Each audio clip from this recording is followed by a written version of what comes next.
Good evening and welcome to this week's episode of Coach's Corner. My name is Dwayne Dwyer. I go by the Mindset Coach, My name is the Uncle Junior, and I go by the Consistency Coach. and we are the coaches for Coach's Corner. As always, like I tend to say, if you are here and you just want to soak up this information and do absolutely nothing with it, then you may not necessarily be in the right place. However, if you're here to add to what you're currently doing and what you're currently got going on to become a better version of yourself and to kind of like, not just help the people that you know, love, and care about, but help the extensions of those people, then you might be in the right place at the right time.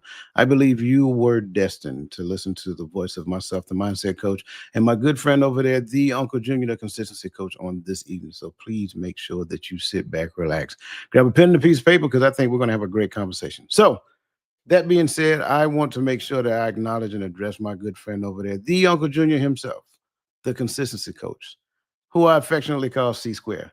How I are you like that. doing this evening, bro? I like that, man. Ever since I first heard the C square thing, I like it because I only hear it over here on Coach's Corner. Because Coach's Corner is technically C squared too. You know what I'm saying? So, man, I'm doing good, man. It's Tuesday. We're live tonight. I'm already, seeing people in the chat. I know you're gonna get to greeting all of them and stuff like that, man. But yeah, I'm in a real good space. It's the last week of high school football. So what comes with that is a lot of running around and different things like that. So, but I'm definitely looking forward to getting not more time, but doing other things with my time and stuff like that. So, I don't know, man. It's Tuesday. I'm in a good mood, man. Been raining here all day, but we need the rain. We need the rain for my grass, and we need the rain for these fall crops. So, what Yeah, that's a about you? good point. Yeah, that's a good point, man. And to that point, it's raining everywhere, it seems like. Yes. But yeah, like you, man, I'm in a good space. I enjoy being here. I enjoy these conversations. I enjoy the things that we talk about. And it tends to challenge, people's perspective and the way that they see things. But that's a good thing. I think that's a beautiful thing to be in a space that challenges the normalcy of the way that a person thinks, and maybe that Hmm. it helps them to view things differently. So, just all of those things combined with Bible study, combined with what do we do on Friday nights and what we do on Saturday mornings Yeah. and what we do on Sundays. Like it's I'm enjoying it. It's a good feeling. The responses that we get back in relation to those different conversations is great. So yeah, Hmm. I'm good, man. I have no reason to complain. If I don't even think I can think of a reason to complain. Yeah. And if I Well, do, I don't want you to take me seriously. yeah, nobody don't want to hear I complaining anyway. Everybody got their own stuff. Yeah, man. Right? You can complain about something. I probably complain about it. Lisa Keys can probably talk about it. Nick D can complain. I'm to complain about. They But do. it's Tuesday and it's raining. You know how Yeah. many people I heard today talk about, man, it's gloomy today. And just to be honest, I was one of them.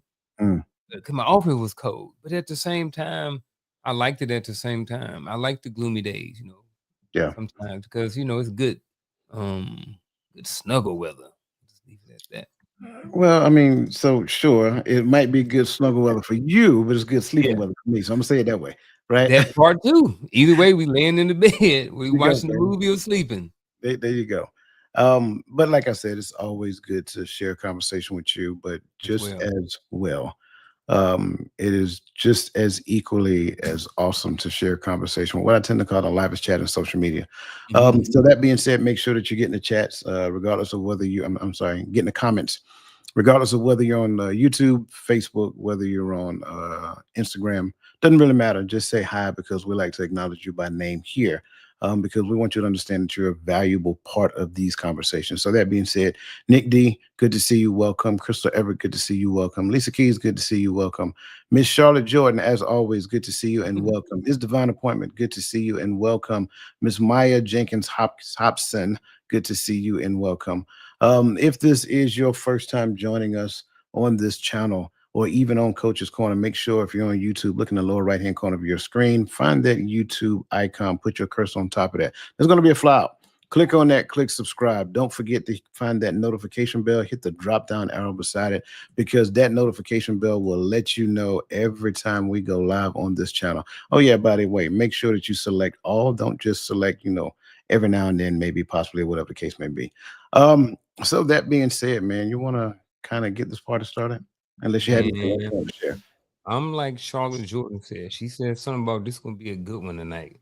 So I'm with her too. I am ready to jump in, cannonball back into this conversation today. Oh yeah, it's definitely going to be a good conversation. So I want everybody to open your minds because it's going to be interesting. That being said, have you ever wondered if we're using words like healing so much that they've lost their meaning? Maybe you've been told you need to heal from something or caught yourself diagnosing someone else, someone else's struggle with the same word without really knowing what it means. If you've ever felt overwhelmed, skeptical, or even a little frustrated by all of the self help talk, you're not alone. Today on Coach's Corner, we're pulling back the curtain on the healing buzzword. Why do we reach for it so quickly? Are we helping each other grow or just slapping a label on normal life struggles? And what if the real path to maturity and faith isn't about chasing the next trendy term, but about embracing the uncomfortable, messy process of becoming who we're really meant to be? If you're ready to challenge what you think you know and discover a deeper, more authentic way of moving forward, stick around. This conversation might just change the way you see yourself, others, and the journey we're all trying to take together.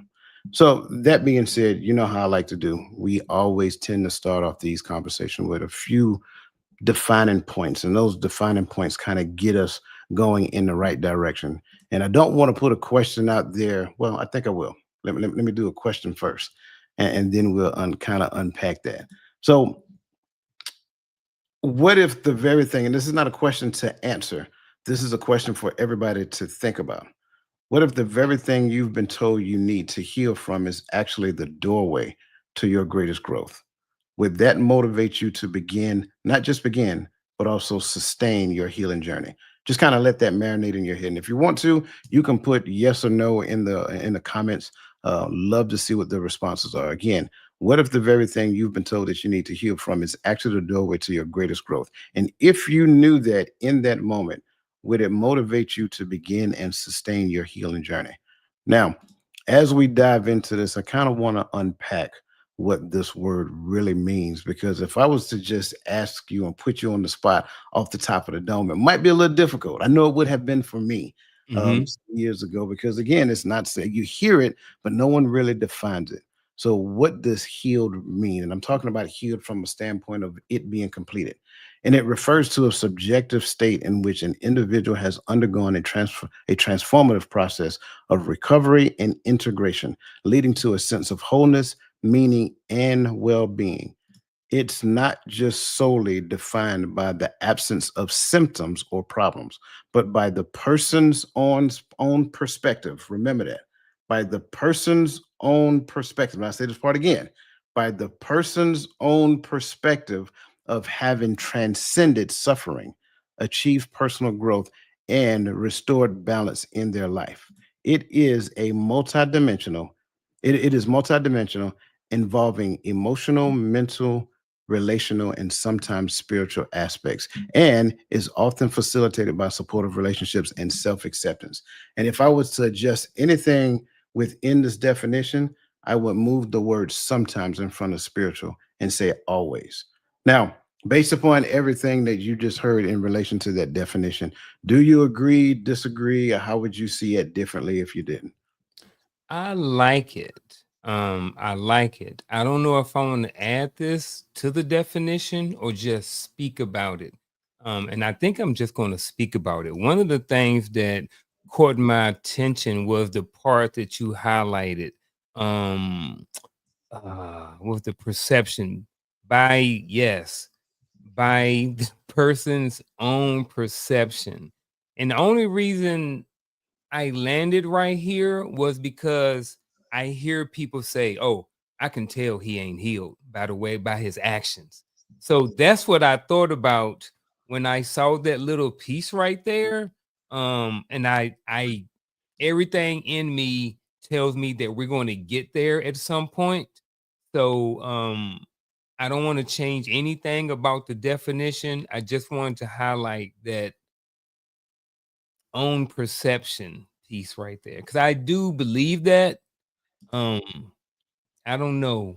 what else to say about that. But I think it's gonna come back around while we're having this conversation.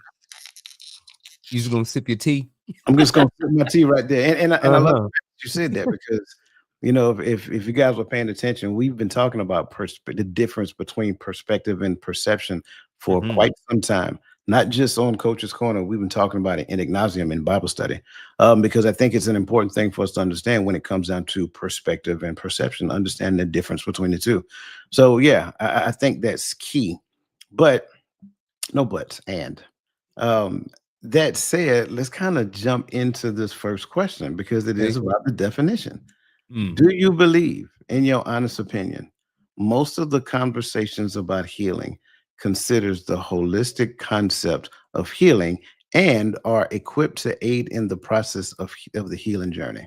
No. I'm right off the rip. No.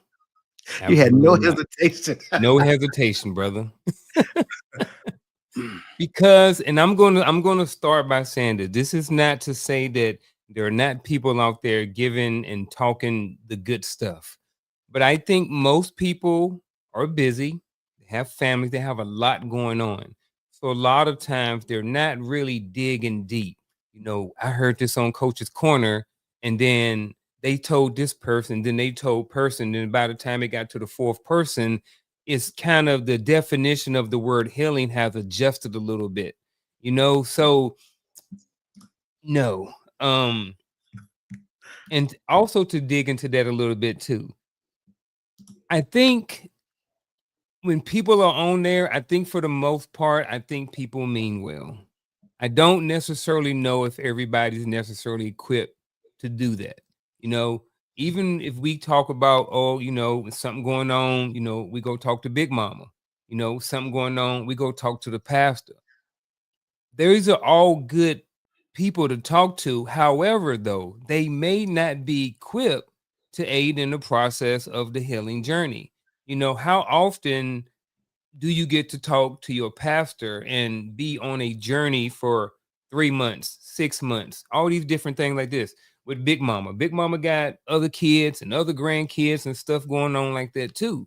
So not plugging coaching or counseling, but this would be a good spot for that. So I do believe that there are people on there doing some good. I think that sometimes they want to do good. And some of the reason why they may not be doing this well or may not be equipped to aid in the process of healing may be because they don't really understand what healing is, because the word subjective comes up again. You know Mhm. what I mean? I look at coach and we're having a conversation and he looks healed, whatever went on and blah blah blah. Yeah, he healed, but then as soon as, he hear a loud bang, he jumping around. You know what I mean? So his PTSD, I'm just saying, I don't know what coach got. May not necessarily be healed, but in coach's mind, hey, I'm healed from that. And I'm gonna stop right there because I was about to go a little bit further in the um, being subjective and of what someone else calls healed. So that's where I'm gonna stop it right there. You sure you want to stop there? I mean, I Keep don't it mind going. you. If you All want right. to, go ahead. Well, yeah. So that's part of it too, because I hear people saying that I'm healed from this. Someone saying I am healed, and in their perception or perspective, whatever word, I don't know exactly what you're going to use right here. I'm just kind of roll with my Right, right, talking point. So it's like they in their mind they think that they're healed, but one of the things I've learned is sometimes you don't really know you're healed until you're tested or you put in a situation where you can prove that you're being healed. There's a lot of people out here saying that, hey, yeah, I'm healed from my past relationship, this and this, but yet as soon as something comes up you're going back to that. The whole thing about my first relationship, my man or my husband, my wife, they was bad with money, right? So now you move forward. Say, oh no, I ain't no, I'm gonna keep me a little piece of my money. I ain't giving it to nobody. Yes, you may be healed, and there's a difference between being healed and learning from certain things in your past. But I don't know if I think sometimes when you have some tools to help people through the process of healing, sometimes sometimes people can see that this person really not healed based off their actions. Yeah. That's where I'm gonna stop. No, I love all that. I like, man. I was over here smiling, man, because I like your excitement when you're talking about this. I Mhm, am with you. The immediate answer to this question is absolutely not. mhm. I believe wholeheartedly that someplace in the sphere of, YouTuber sphere, yeah, the sphere, all of all the yeah. spheres, right? YouTube, Uh-huh. Facebook, all of those spheres. There are people that are planted and they inject information, Mhm, and they don't- and don't get me started on the whole information piece, because that's a whole nother conversation that'll take me about 15 minutes to unpack. But they mhm, inject some data on the server, and so what ends up happening is that you'll pull that data down, and you may go look up the definition, but you really believe that the definition that you're finding is the exact definition of what it really is, and therefore you start using that term as part of your dialect, if you will. I give you a real easy one I've been talking about for the longest now: narcissism. mm, Right? I'm not trying to be funny, man, but I've heard that word so much that I just got tired yep, of hearing it. Right. yep, And the funny part about it is that most of the people who use these terms, they have no backing that supports the fact that they even are skilled enough to identify within themselves. So mhm, you're calling a person a narcissist, but you don't necessarily understand the character traits to which narcissists, display. mhm, And then when you transition over to the healing aspect of it, because everything is all about healing these days, right? Well, if you ask a person, well, what does it look like to be healed? Well, they may say something like emotional intelligence, because mhm. that's like met More teaching. talking points, Right. That's like more met teaching in the buzzwords. army, Yeah. bro. It's like you don't really know what it is, so you'll just throw this term out there, and it will fit. So emotional Mhm, intelligence is one, right? Having healthy relationships. Really? Do you realize what the word relationship really mean? The word relationship by itself is healthy. It doesn't necessarily need an adjective to go in front of it, right? mhm, So it's like all of these things compounded together, and we just like make it a talking point. And it's like if people hear it, they flock to it like cattle. And it's almost frustrating, because if you just sit back long enough and listen, you will realize they have no earthly idea what they're talking about. But it sounds really good because of their mhm, tonality, because of their delivery, because of the soft music that they may have playing in the background, because of their background. They may have a couple of trees back there, and some spring water just flowing because they got a little, little thing back there. Yeah, all of this stuff works, but they don't necessarily understand the holistic concept.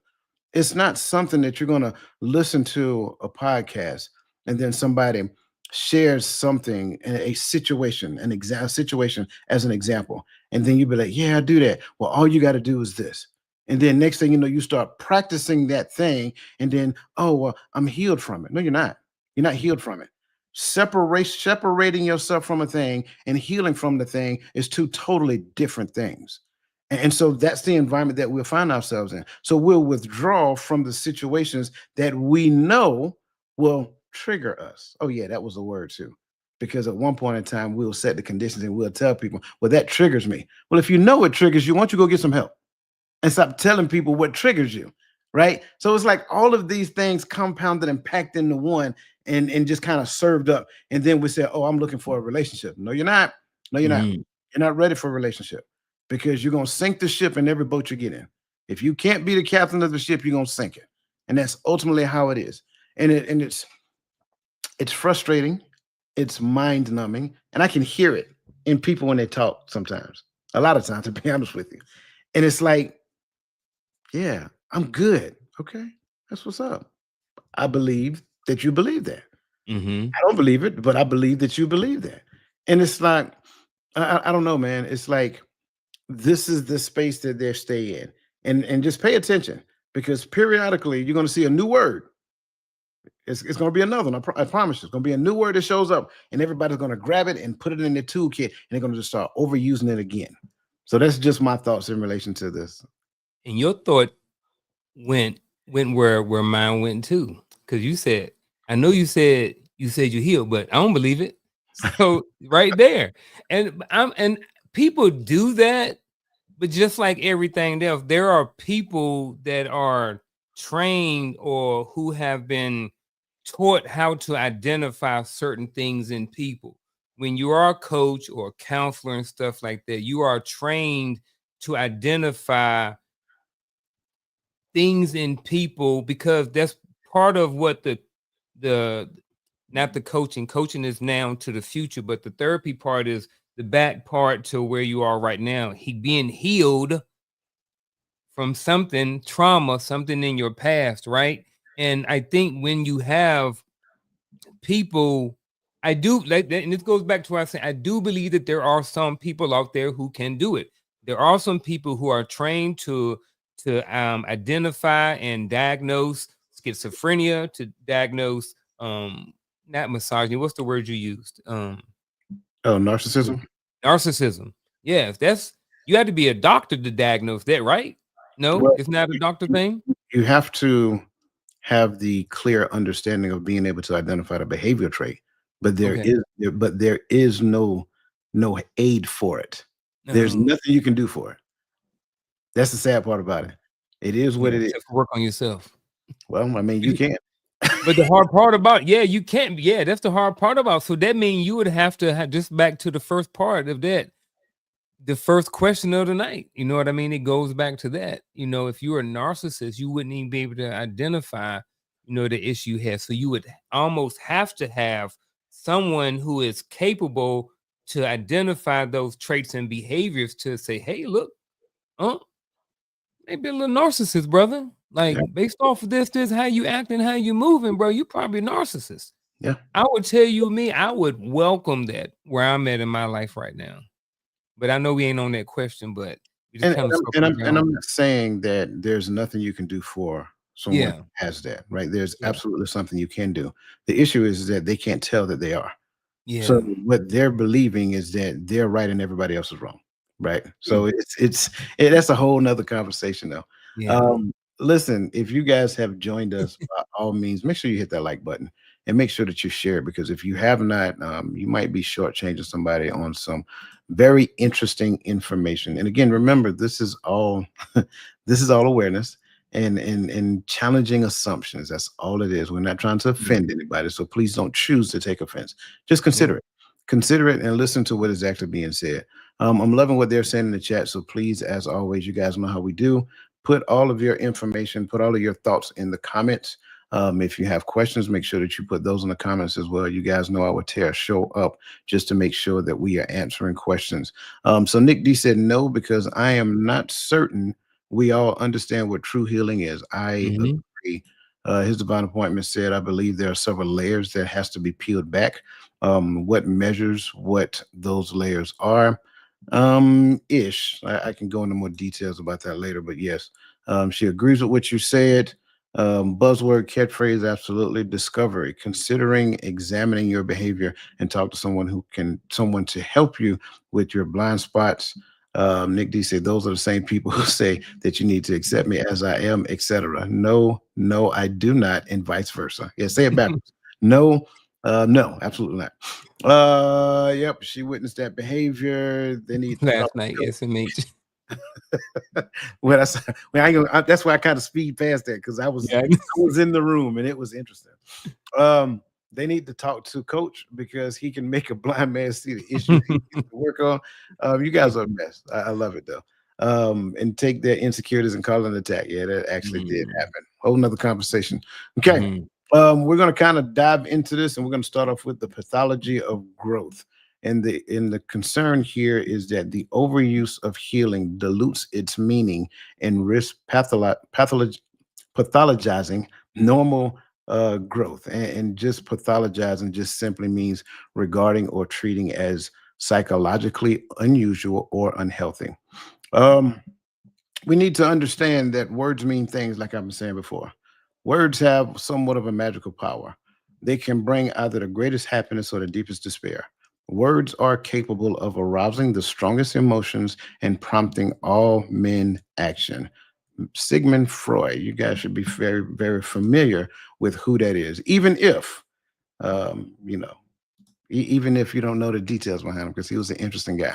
Okay. A ThriveWorks survey found that 95% of Americans encounter therapy speak in daily life, and nearly 1 in 3 believe that these terms are overused or misused, especially words like trauma, triggered, and healing. So, that being said, my good friend, the question that I have here: when we label every struggle as a need for healing, are we unintentionally turning normal life challenges into diagnosis? And if you don't mind, regardless of what your answer is, just kind of Mhm. explain it just a little bit. I didn't read that again. That second part is what challenged me. When we label every situation as a need for healing, all right, are we unintentionally turning normal life challenges into diagnosis? In a sense, I in this right now, my short answer, and I'm gonna elaborate more, would be yes. Right off the rip, I'm gonna go with a yes, or at least if we're on a scale, I'm sliding towards yes. Um, we see this all the time at work. I'm going through this, I'm going through that. Oh, you need healing. Some stuff ain't healing. Some stuff you just need to go through. Some stuff you need to get over. Some stuff you need to put some action behind some stuff. There's some stuff that we're healing about, but we haven't taken any steps to go through the healing process. And I think that when you constantly turning everything, this struggle, that struggle, it does become a little bit more normal, and I do believe that it does um unintentionally turn normal life challenges into a diagnosis. And then I guess the good and the bad thing about that is that, in a sense, labeling everything as an issue or as a diagnosis, when you have something as a diagnosis, in my book, when somebody have a diagnosis, then that means they have something. They have a disease, they have something wrong. And now there is a need for healing, and I do believe that a lot of people do need healing in different areas of their life, and that's okay. um it's part of the ebbs and flows of life, I guess. But I don't know why though. I'm thinking about the why with this question. Like, why is it like that? How do we get here? Because it doesn't seem like when I grew up it was like that. It don't seem like every struggle, it's like that's just part of life. You know what I mean? It's not, I don't have a problem. This is just part of life. I don't need to heal from everything. Some things is just how it is. And I do believe that there's a difference between just life and things just being and needing to be healed. But I do believe that we are unintentionally, and more I think about it, turning normal life challenges into diagnosis. And again, the reason why I say that is because if you call something a diagnosis, in my eyes, in my mind, I believe that at some point this person need to be healed from something because of whatever diagnosis it is. So Sure. I think you play football, right? I did. Yeah. I think it's something to be said when you got to go through 2-a-day practices in the summer. Hot brother. The first one is in the morning, just for you guys who don't know. The first one is Mhm. in the morning, and you get out there and you practice. You That one start off. ain't that bad though. That one ain't that bad. It's because it's summertime. It's still And it's morning, already and it's 80 the plus first degrees. practice. Right. It's still already in the 80s, right? Yep. But you start off by lifting weights. Then you Mhm. go to the field, and then practice for however long practice is, about an hour, hour and a half, whatever that looks like. And then ideally, some of us go back to the gym and work out some more. Okay. Mm. But then you gotta go take a nap. Some of us go eat because you have to eat. So some of us will go Gotta eat, replenish. and then you got to take a nap because you need to be refreshed to come back. Then you come back in the afternoon and you repeat that process over again. You either hit the gym before practice or after practice. Because it's so hot, most of us elected for after practice. But you're gonna get that, you're gonna get that 2 day workout in too. You're gonna get that 2 day exercise. You're getting that sun and you're dripping sweat. You're pouring sweat.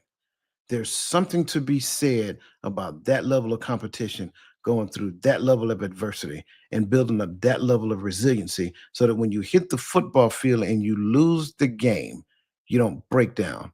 It may hurt, but you have the level of resiliency to know. And here's the thing, you're really hurting because of how hard you practice leading up to the games. Like you felt you were prepared, but you were disappointed in that. But now transition to where we are right now, we're in a society to where everybody gets a trophy. And if everybody gets a trophy, then what's the need for me to compete as hard as I need to compete during practice so I can be in the starting lineup? I don't need to be in the starting lineup. I'm getting a trophy anyway. Whatever trophy I get, I'm getting. I'm on the team. I'm good. Mm, yes, there's a problem. There's a problem that we've created in this society to where we're taking the necessary stress out of normal everyday activity. But then on the backside, what we're witnessing is that we have young adults who are struggling with resiliency. So much to the degree that you have to teach classes on resiliency so that they can learn how to implement some of the resiliency techniques in their everyday life. We didn't have resiliency training when we were growing up. We had get out there and get in the dirt. We had get out there and work it out. You get caught by your parents fighting, you better fight. Don't quit. And if you get beat up, you're gonna get beat up. You know what I'm saying? Mhm. Like that's Part where of we it. came from. And that's why I follow this dude on TikTok. He always talk about Gen X because yeah, we did all of those things. But then on the flip side, when we look at the level of resiliency that we have, I mean, yeah, I would say between Gen X and boomers, those are some of the most resilient people in our society right now. Mhm. And it's not something special. It's that we got the stress on the front side, so we didn't get the pain on the back side. But if you prevent the stress on the front side, right? Because and I don't want to say the why, but I have my own opinions as it pertains to that. But you try to protect your child from everything, cushion your child from everything. Your child go to school, get in trouble. You're going to the school and you're arguing with the teacher instead of trying to understand what your child actually did, right? Mhm. And then when your child become an adult, now they have to deal with the ebbs and flow of life because life now have to teach you the lesson that your parent failed to teach you. This is the everyday struggle that we're talking about here. Some people who are in need of healing, I'm just gonna tell you the goddamn truth. You need your behind whip. Mhm. That's what it is. You need a good old fashioned backside smacking. That's what it is. Because you didn't get it on this side. You got coddled, you got protected, you got nurtured. And that's another word that we tend to overuse sometimes. I do believe that there is nurturing, right? Mhm. But then there's over nurturing as well, right? When they fall, let them get up on their own. You ain't got to run to them because I've sitting there and watched a child one day fall, and the child sat there and wait and see if mama's going to jump up and ran. As soon as mama jumped up and ran, the baby started crying. Like, come on, man. You don't Mhm. see the game that's happening right now? So when we look at this, it's like every little bit of struggle, we seem to believe that, oh my gosh, we got to sit down and talk to them and find out what's going on. No, you don't. Let them work it out in their head. Yep. Let them figure out within themselves what they did wrong that created the problem that they find themselves in so that they can come up with their own solutions. That's why I think that's where we are right now because that happens, now everything is trauma. Oh, well, you just had a bad breakup in a relationship. Oh, well, that's trauma. It's not a traumatic event. It's Part life. right. She don't want you no more. She just don't want you no more, bro. Mhm. If he done moved on and found somebody else, listen, daughter, it's all right. It's Mhm. not trauma. It's life. It's okay. Can you want to go get some ice cream? Man, go in there. Better go in there and get you a piece of chicken we be eating right now. Yeah. You know what There I'm you saying? go. And Get to that's the like my gym. point. We're creating the problem that we're seeing. Some of these things, like we are the catalyst of the results that we're seeing. And then because the results not happen, we're like, well, what's wrong with them? Really? Go back Mhm. and look at how you try to protect them from everything. So, that's just kind of like my take on this, man. And Ah. it's obvious, it's clear, it's glaring. So Mhm. so yeah, I man. get it. Like you said, some people just need the behind whoop. Get that Like backside smack, it's man. okay to struggle. It's okay to go through stuff. Like them, yeah, you don't need to be healed from everything. Like you said, y'all been together for 3 weeks. You know, trauma. Just so distraught. I don't know what to do. 3 weeks. Like you ain't been through nothing. You 46 years old. Let me stop. In the comments, I'm gonna make it canceled tonight. Hey, man, I Step got on it. nobody's toes. Let's see. I think I seen a question that was On nobody's toes tonight. no, this ain't about toes, man. That's why I said what I said in the beginning. Here we go. I'm on the fence. Being strong willed, I have a suck it up and move on attitude. At the same time, some people need that extra. Who determines healing or who needs healing? That kind of goes back to at the beginning that perspective piece, that personal self perspective. If you're not lining up with what's in your directions, I'll put it like that. You outside of those directions, then I get it. But I think that it comes down to you. I get, being on the fence, being strong willed. I, you know, I don't even want to mess with the strong will thing. Um, I don't have a need to be strong willed, but I get it. I've heard that word my entire life growing up. I definitely get the suck it up piece. 20 years in the military, sucked up a whole bunch of stuff. I definitely get that. I definitely get, being in the military. Coach said one time, being in the military, just seeing a lot of people, moving on to the afterlife and stuff. We tend to go through the grieving process a little bit faster. In the military, 20 years, people come and go. Y'all bond, y'all together for a year. Next thing you know, somebody gone. You know what I mean? So it's a lot easier sometimes to have a suck it up and move on attitude, because it's easier in the moment to deal with, because I don't have to hurt, and I don't have to do all of these things. What coach just gone. He PCS and I ain't gonna see him no more. So I'm gonna move on. I'm gonna cut it off. I ain't gonna say nothing else to him and move on. You know what I mean? But I get at the same time, some people do need that extra. You know what I mean? So when it comes down to who determines healing or who needs it, I think it goes back to the beginning, and I think the individual. However, I do believe that there are people who are trained who can see when people need healing, um, and can identify it as well. And I don't think they always need to be necessarily trained. I think sometimes it can come from experience too. True, I'm just gonna say my mom, she over 50. I'm 49, so she's over 50. She birthed me. true. Her many years in life, I do believe that even though she may not be school trained, her living her life, her experiences may have allowed her a certain level of perception to be able to see if someone may need healing. But I do think if I had to bring it all around, I would say who determines would be that person. Yeah, didn't you say your mom was a social worker at one time or She something like that? was. Right. So Mhm. so there's a level of skills that she have as a social worker to where she can Mhm. easily see it as well. Um, Mhm. I look at this, um, and y'all know me, my mind tends to flip words around and statements and sentences as well.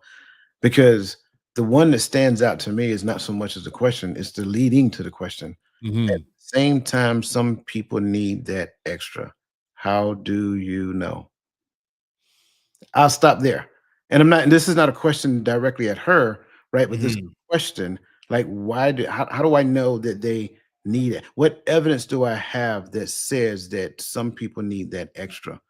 Because this person behaved that in such a way that said they needed the extra, or maybe that person that needed the extra is probably the person that we were talking about a few minutes ago. I think everybody has within their DNA coded the ability to become resilient, but it requires the stuff to happen on the front side for them to develop a level of resiliency. And I think if we do that, now we'll get to the point of the question. Who determines healing and who needs healing? Life. Mm. Life determines healing for that person and who needs healing.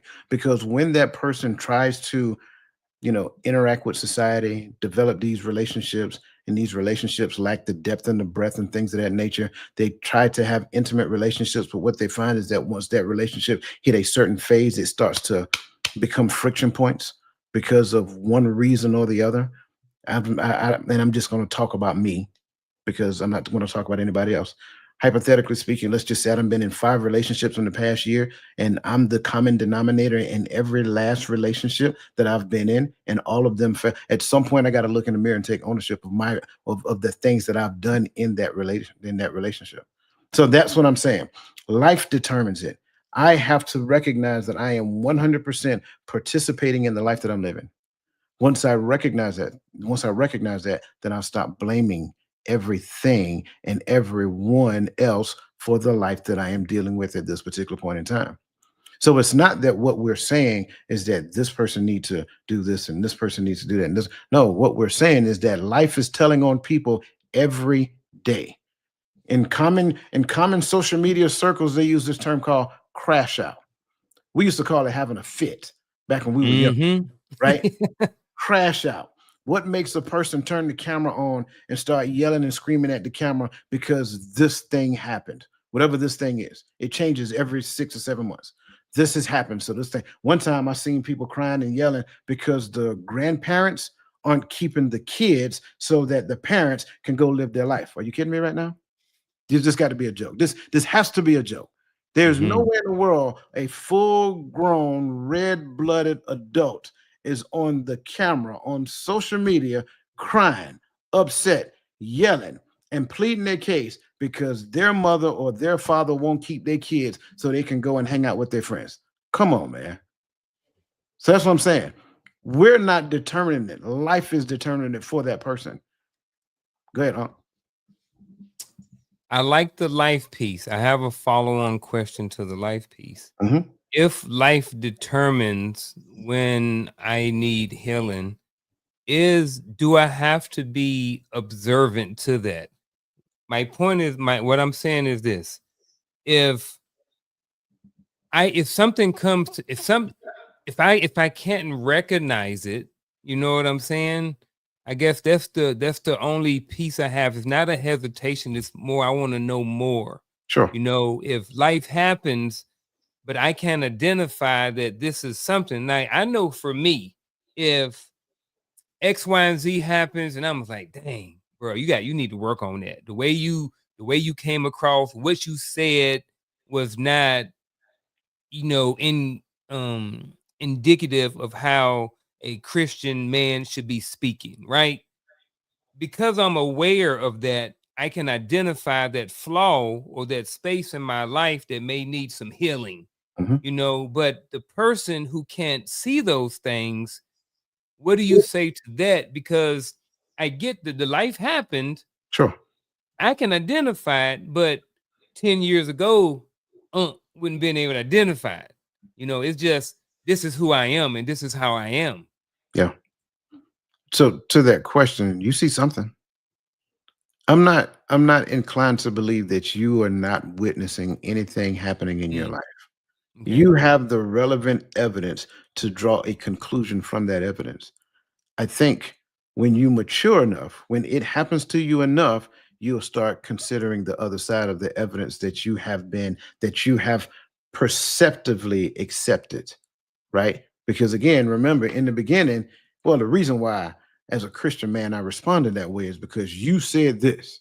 Hmm. You did this to me, so I did that. That might be true, but is that the truth? No, I responded that way because it's in me to respond that way. That's the thing. Mm, So it's not that you didn't do the thing to me. I still have to own the fact that I responded the way that I did. But if we're in a relationship, we're going to respond to the situation in chronological order, the sequence of events.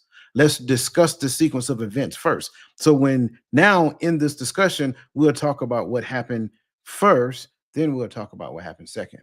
But mm, make no mistake about it. If I did what happened second, I got to own that. mm. And here's the funny part about it. If I don't, the next situation I move into, guess what's still in me? It's still that thing. Yeah. And that's what I mean when I say that. Sure, life happens. You have to be, you either have to be in circles to where people have permission to be honest and transparent with you. Because let's just be honest, we got a lot of superficial relationships out there. Mm-hmm. People don't want to tell you the truth because they're seeing how you respond to the truth.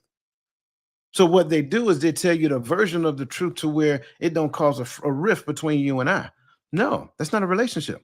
A true relationship is where you tell, like, you will take the risk on this relationship getting better. And how do I do that? Because I care enough about you to tell you the truth. And the truth is the thing that I see in you in that particular moment. And I can't call myself a friend if I don't do that. So when we look at life that happens to people, a lot, we got to, number one, we got to take inventory of ourselves. Everybody has that responsibility to take inventory of ourselves. Look at your life. It's an old phrase, it's an old saying. And we get breadcrumb information all the time. Life doesn't Mm-hmm. life doesn't give you what you want. It gives you, come on, y'all know it, put it in the chat. It gives you what? It gives you who you are. That's the thing. So when life now reflects this thing to you, you got to own up to it.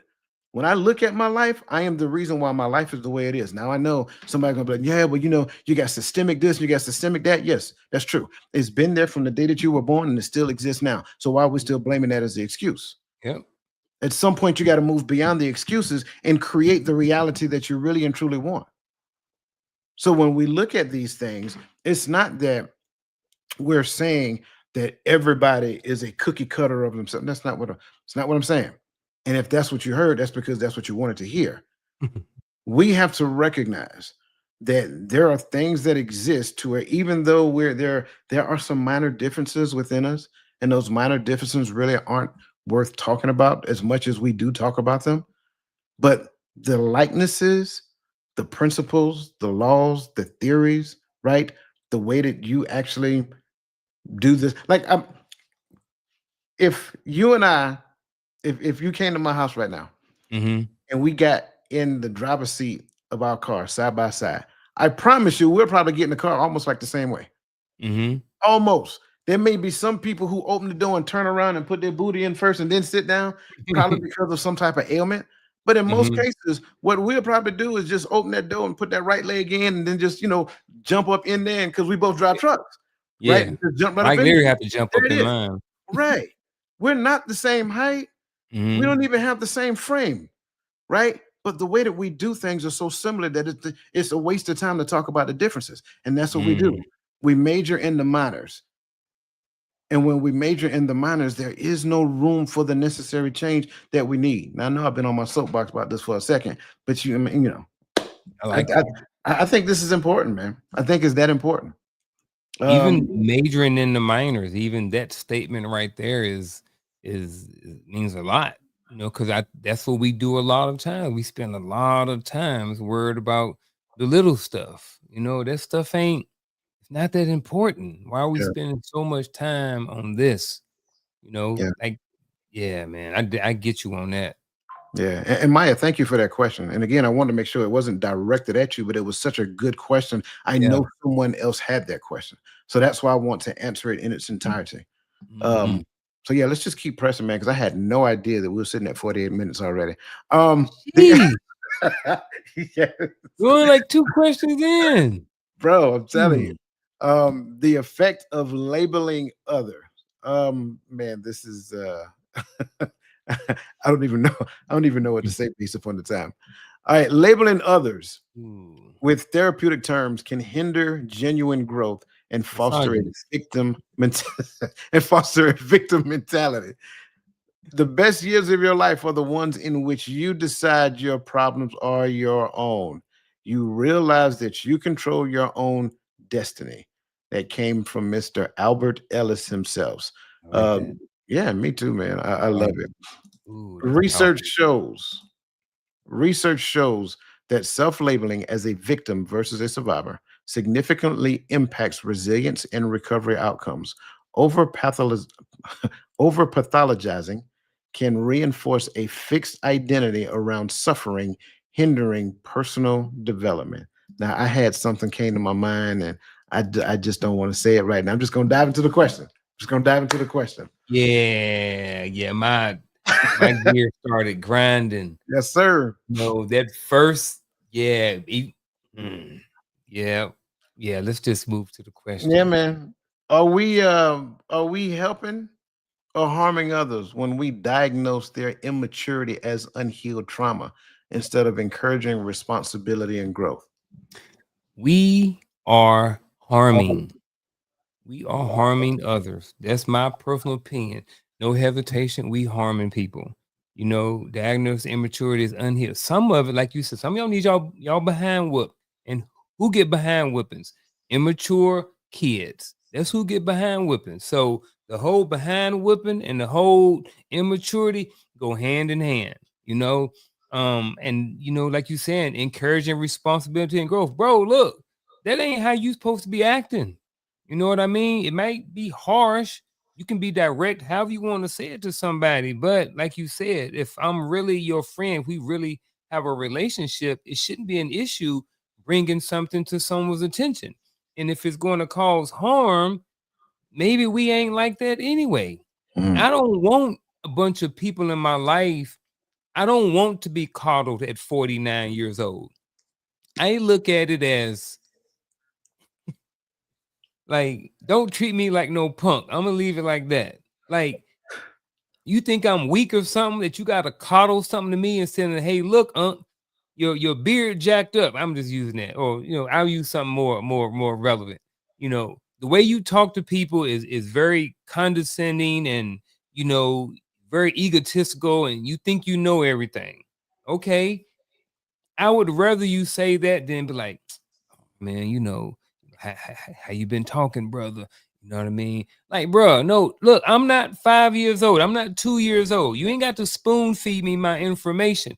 I'm 49. I'm over halfway done. You know what I'm saying? So with that being said, I don't want to spend an extra 3 minutes with you having a conversation about something that I'm okay with working on. If coaches identified something in me, A, B, C, and D. All right, brother, let's talk about a little bit more if we need to. Let me go back to the drawing board. Let me go back to some self-reflecting. Let me look at the whatever, and then I'm gonna go back and do something. And the way I am, I'm okay with going back to coach. Hey man, look, I'm working on. We had a conversation last week, and about my mouth or whatever, and I'm working on it. I don't got no problem, but that's where I'm at right now. And I think that you're doing a disservice. You're not helping people when you diagnose their immaturity as unhealed trauma. Again, some of it need to go through some stuff. Encourage people and be responsible, man, and let them people grow and do great things. But coddling people and diagnosing their immaturity as unhealed trauma is, to my opinion, is not the way to go. yeah. I agree with everything you said, first of all, before I even um Mhm. say anything in addition to. But I want to plug it. I plugged it before, but I think it's perfect to plug it now during this conversation. That red book sitting right there, I think Mhm. everybody needs to read that red book. The That calling red of the book, American mind. The Coddling of the American Mind. You Yeah. will now understand why we're saying the things that we're saying. Okay. Yep. When we look at immaturity and label it as a trauma or unhealed trauma, that person now gets an additional layer on their identity. So now that they have an additional layer on their identity, it almost like gives them permission to exist in the space of that unhealed trauma. But Yep. then, and it's kind of like what we was talking about before. We're using these particular examples intentionally because I want people to understand what it actually does. So if I've been through an event, right, and it's not a traumatic event. I just want, Mhm. in all cases, I say it that way. In all cases, it's not a traumatic event. If I've been through a bad relationship, breakup, whatever the case may be, sure, I need to take some time to myself and rationalize within myself the things that I learned about myself, right? Regardless of what it looks like. Now, if you was through some type of abuse, essay, or whatever, that's totally different. That's not what I'm talking about. I'm just talking about you just had a breakup. Y'all had a just argument, all kind of stuff like that. Y'all got to busting up the TV screen, crazy. But I mean, that's is what it is. Mhm. But you don't take the necessary time to rationalize with yourself and come to grips and understand and so forth and so on. And you bring that with you. It's like you just keep putting junk in your bag and you bringing that heavy luggage with you into the next situationship. Because that's what it is. It's not a relationship. It's a situationship at that point. Because now you're asking that person to accept you and that bag at the same time. They didn't ask for the bag, but you brought the bag with you. And I think, like, Nick D said earlier, you accept me for who I am. No, ain't nobody. What? You No. mean? And we didn't sign up for this. We seen this movie before. No. Uh-huh. Take, Yep. take, take, go back where you came from and take that with you. Don't leave it here. Yep. Take it with you. Yep. When we do that, and we got to be careful what we say to kids as well, because that's where it's even worse. The words that we speak to kids become a part of their identity as they get older, right? If I if I take that away from you by labeling you and putting you in this box of unhealed trauma, then what ends up happening now is that you don't own the fact that you need to do some work on yourself. And when you don't own the fact that you need to do some work on yourself, you're going to attempt to move forward without the need to do the work because you're accustomed to the label that you've received. Oh, well, I don't process information like you do. Yeah, you do. Yes, you You do. do. Everybody Mhm. processes information the exact same way. You may have to fight through some of the conversations that you're having in your head, but that's a you issue. That ain't Mhm. got nothing to do with the way you process information. So we got to stop doing that, right? We're absolutely harming others when we quote unquote diagnose their immaturity as unhealed trauma. That's just my thoughts on that right there. Yep, I'm with you 100%. And we see it, we talked about social media, so we see it over there all the time. Oh, Yeah, yeah, absolutely, in absolutely. there. And Lisa, please, I appreciate that, but no, I don't have it on. It's not my book. It's on what is All the it? all of them, Amazon, everything. On Amazon. Yeah, Yeah. yeah. Let's I move I on. listened to it. I bought the book, and I listened to it. I got mine in my office at work. Do you? Yeah, Mhm. Kids be yeah. like, "What is that?" Like, You yep, you you'll learn a lot. you will. Not only will you learn a lot about yourself, you'll also learn a lot about the school system. Mhm. I'll leave it Yep, at that. That's all. absolutely. I'm not going to tell you 100. any more. I'll leave it at that. Absolutely. Make you wanna homeschool your kids. Um, we got time for one more. Yep. We have 58 minutes. Can y'all Dang be it. patient with us? 'Cause, man, we we like literally halfway through it. But I think we'll pause after this because Okay. Dang it. let's go to the challenge of therapy speak. Okay.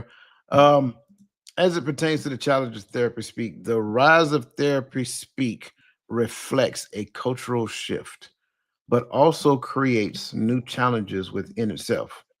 So the limits of my language mean the limits of my world. I can't stress this piece enough. We are different species, animals. And I'm using that term loosely. You're different than an animal. You're not an animal. But the difference is that you have the ability to not only alter the way you speak, but you can speak in such a way to where it actually helps you, develops you, it helps others develop others as well. So the limits of my language mean the limits of my world. And I think when we look at certain things, it makes a whole lot of difference. So the um, the popularity of the phrase mental health on Twitter, or formerly known as Twitter, now is X, increased by nearly two orders of magnitude between 2012 and 2018, with terms like healing, trauma, and boundaries now commonplace in memes and daily conversations. And I think that speaks volumes. And again, it goes back to what I said previously. I really do believe in some place that somebody is injecting these words into the algorithm and we're just grabbing them and running with them. So, my question to you, sir, is how has the explosion of therapeutic language on social media, and not just social media, because you're a school counselor as well. So I don't want you to just limit yourself to social media. But how has the explosion of therapeutic language changed the way we see ourselves and others? Before I answer the question, I want to um what was I getting ready to say? Oh, the piece about the algorithm before I even answer. So I do believe that some of this is because of the algorithm itself, right? So if you look, if we have whatever topic we're talking about, in the description, a lot of times we will use certain hashtags and different things like that. If we're like, this may be in the category of mature men or mental health. So we may tag these things. So some of the uptick is because people are wanting the clickbait and wanting, they know that mental health is a big word, so I need to put mental health in my TikTok or in my YouTube, whatever hashtag, so it will get picked up by the algorithm. So I wanted to say that some of that is that piece of it, but it doesn't dilute this question at all. It's just another part of it. So how have the explosion of therapeutic language on our social media changed the way we see ourselves? I think it has, in a sense, it has, I don't know what the right word. I want to use coddle, but I don't want to at the same time. But I think one of the ways it made us see ourselves is that we all need healing all the time. Everybody has an issue. Everybody has a problem, and I need to spend 40 hours a week listening to meditating and slow music. You know what I mean? And lighting incense and not saying that any of that stuff is wrong, but I think when you constantly hearing, man, you got trauma, man. Yeah, what you just going through, you just need to get healed. You know what I'm saying? Like, you need to set some boundaries in your life. So when you hearing this stuff constantly, it seems like you jacked up. Like, you got a whole bunch of stuff going on. When in reality, like we said, a lot of this stuff is just life. It's part of the ebbs and flows. It's just that you need to build some resilience in yourself. You need to just sometimes just do better as a person. And that's not to be mean or belittle anybody. We all could stand to work on ourselves in certain areas of our life. None of us walking this earth is perfect. I could name a couple of things that I'm working on currently in my life. Doesn't mean I'm not a good person. It just means that there are some things in my life that need to be healed. But I think with the explosion of all of this stuff on language, I think it has definitely changed the way we see ourselves, and I think for some people, it has caused us to believe that, we have a lot more problems than we normally than that we have a lot more problems, period. Um, and that because I have these problems, back to what you said, it sometimes it gives me a pass to say and act how I want to act. So I think that's how it has changed the way we see ourselves. Yeah, I do not disagree with any of that. I think based upon the average person mindset, they see themselves as one or two things. They see themselves as the victor in their own life story, or they see themselves as the victim. So, regardless of which I thought perspective, you weren't gonna go there. well, I'm sorry, I got to, I got to. Okay. So regardless of whichever lens I see myself as, that puts me in a position to see you as the other one.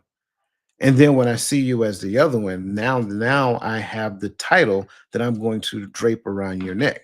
So if I'm the victim in my own story, then there are certain things to where in the midst of conversations, you might be a narcissist or you're self-centered or you're arrogant or you're whatever that looks like, right? But if I'm the victim, now it's like, oh well, I'm triggered. These are the things that trigger me. I'm a and I'm not saying introversion is a bad thing, but you're not a complete introvert.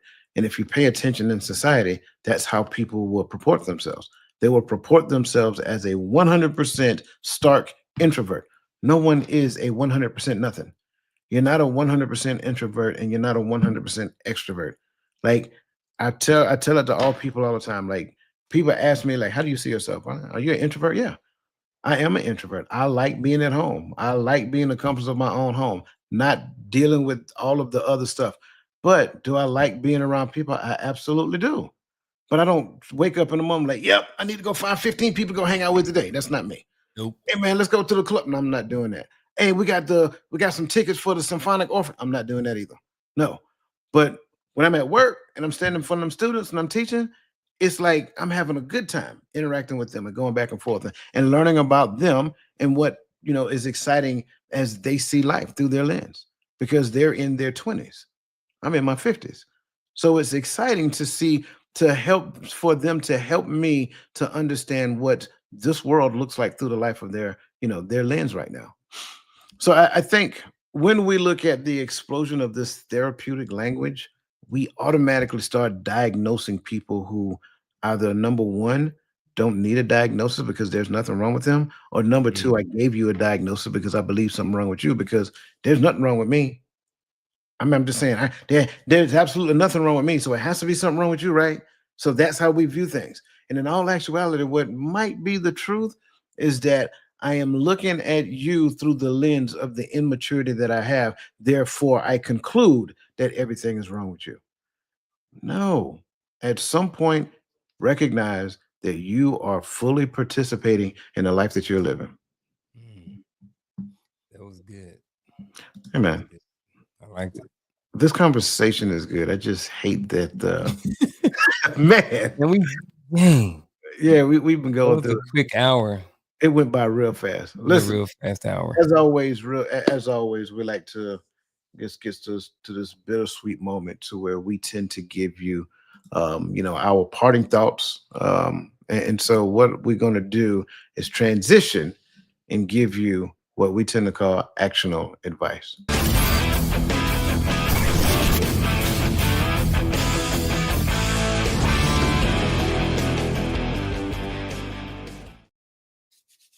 All right, who Fill first? me up. All right, there it is. Boom. All right. So for my actionable advice, this one we haven't done in a while, but and just looking at the show topic is healing just a buzzword. Um, First of all, I would recommend going back and rewatching the video and going back and looking at the definition of healing. So my actionable advice would just go and get a really good understanding of the word healing and see how that word healing applies to your overall life. If there's something in you that need to be healed, what areas, if there are some things, what do those areas of your life, what are those areas of your life? And once you've identified what these areas of your life that need healing is, formulate a plan to do something about it. I mentioned earlier, I got about 3 things that I'm working on, where at least 3 things that I'm working on. Some people say work on one thing at a time. Some people say you can handle more than one thing. I am on the side that you can do more than one thing at a time. I can focus on not cursing and focus on not raising my voice at the same time because it's both part of my speech and how I communicate with other people. And that's what I mean by that. So again, I would say start off by, if you have something in your life that needs to be healed, first of all, go get you a great understanding of what the healing is. I suggest going back and watching this video because I think that's a really good definition of healing.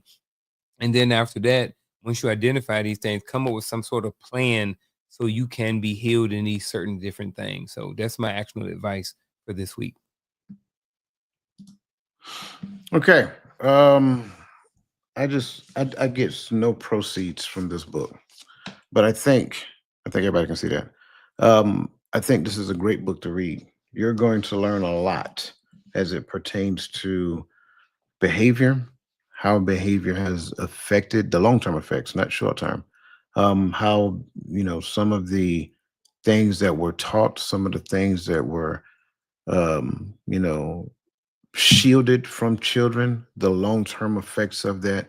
I mean, the book literally says how good intentions and bad ideas are setting up a generation for failure. That by itself should just kind of catch you and make you sit down and say, I really need to read this. I agree with the Uncle Junior. Go back and look at this again. I give you one further than that. Find somebody who you want to ensure that you maintain either maintain a good relationship with or strengthen a relationship with, and send this to them and say, look at this, and can we sit down and talk after this? Because I want us to have that relationship to where we hold each other accountable for the space that we occupy in this relationship. I think far too many times we just exist in relationship and we don't necessarily take responsibility for our actions and behaviors in the space of relationship. Sometimes it's important to get a third party, somebody who understands, what healing looks like, somebody who understands what certain behaviors look like, and somebody who can actually sit down with the both of you and talk. And it doesn't have to be two people, it can just be one person. Maybe you just want to go on a journey on your own and become a better version of yourself because you do realize that there's more out there in your life that you're supposed to be doing. There's absolutely nothing wrong with that. But I severely caution against just existing in space and just letting the time go by, right? I heard a long time ago, don't count the time, but make the time count, right? Sometimes we get up at work, get up in the morning, we go to work and we look at the clock like, man, I got 5 more hours before I can go to lunch. Or I got 8 hours before I can get off. And what I'm gonna do when I get off work? Stop doing that. Like make the time that you exist in any space count, whether it's at work, whether it's in relationship, whether it's sitting in front of a podcast, listening to me and the Uncle Junior on Coach's Corner. Make that time count. I commend everybody who joined us tonight and every bit of information, questions, whatever that you guys put in the chat because you guys are a functional part of these shows and we greatly appreciate you. I want you to know that out loud and not in public. So again, make a plan for yourself. Do something different. Challenge yourself. Push yourself outside of your comfort zone. Challenge the relationship that you're in order for that relationship to be better. And that is my actual advice for this week. Look at Good me. actual advice. I try. I try to do a little something. I like Look at man. I enjoyed this conversation. Me And yes, too. ma'am. And you know what? The request is already in. Here we go. Yes, ma'am. Boom. Yes, ma'am. How to say on my show? Your lips, my command. Right? Yeah. There you go. Listen, There you go. greatly appreciate you guys. You guys are awesome. Listen, man, as always, you guys continue doing great and wonderful things and let the best version of yourself be a blessing to somebody else. And we'll see you guys again next week on Coach's Corner.